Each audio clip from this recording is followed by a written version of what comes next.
मुर्गियों का poultry farm जो होता है, चिकन पोल्ट्री फार्म, इस पर ज़कात का क्या मसला है। दोस्तों यहाँ दो तीन मसले अलग अलग है, उसको समझ लें।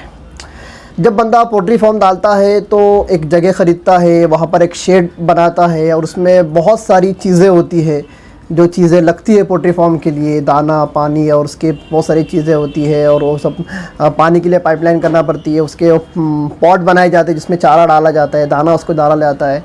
और वहाँ पर जितनी रकम ख़र्च की जाती है एक पोल्ट्री फार्म को बनाने के लिए और जो उसकी लवाज़िमात जो चीज़ें वहाँ पर जो मतलब इस्तेमाल होती है, उन चीज़ों के ऊपर ज़कात नहीं है, गरचे उसकी कीमत लाखों हो।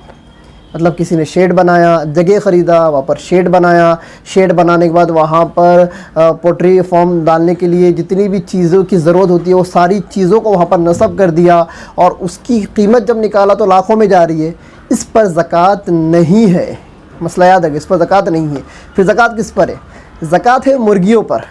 अब जो मुर्गियाँ और जो चूज़े वो लाकर रख रहा है, जो चिकन और जो चिकन की जो बेबीज़ है, चूज़े जो है, उनको जो लाकर जो वो रख रहा है, तो यहाँ भी दो मसले हैं।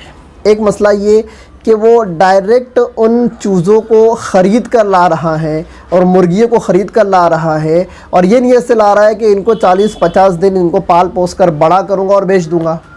तो ये नीयत से अगर ला रहा है तो इन चूज़ों की और मुर्गियों की पूरी कीमत के ऊपर ज़कात लाजिम है 1 साल गुज़रने के बाद। और अगर वो इस नीयत से ला रहा है कि इन चूज़ों को मैं बड़ा करूँगा और इन मुर्गियों को पालूँगा और पोसूँगा और इनमें से जो अंडे निकलेंगे, जो अंडे जो दस्तयाब होंगे, इन अंडों को मैं बेचूँगा।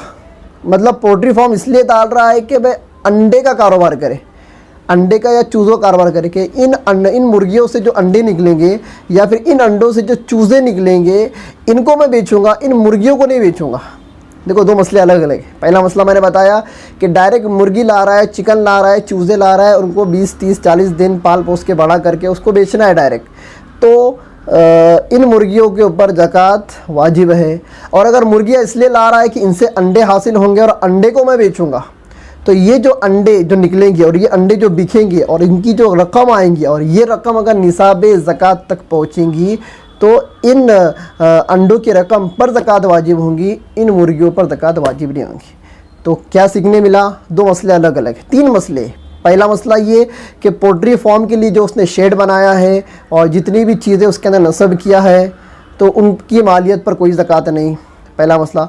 दूसरा मसला ये कि अगर मुर्गियाँ डायरेक्ट बेचने के लिए कि मैं इनको लाकर डायरेक्ट बेचूंगा तो उन मुर्गियों पर ज़कात है। और अगर मुर्गियाँ इस नीयत से ला है कि ये जो अंडे देंगी इन अंडों को मैं बेचूंगा तो इनके मुर्गियों पर नहीं बल्कि अंडों पर ज़कात है, वो भी 1 साल गुजरने के बाद। एकदम आसान मसला है, 3 मसले अलग अलग हैं। लोग बहुत सारे इस ताल्लुक़ से सवालात करते, इसलिए मैंने इसको बहुत शॉर्ट में बयान किया है। ये तीनों मसले अलग अलग हैं और इसकी दलील है फतवा महमूदिया, आप देख सकते हो, जिल्द नंबर 9 सफ़ा नंबर 320। और उसके अलावा बहरो राइक में भी है, जिल्द नंबर 2 सफ़ा नंबर 398। फतवा महमूदिया, फतवा हिंदिया, जिल्द नंबर 1 सफ़ा नंबर 172।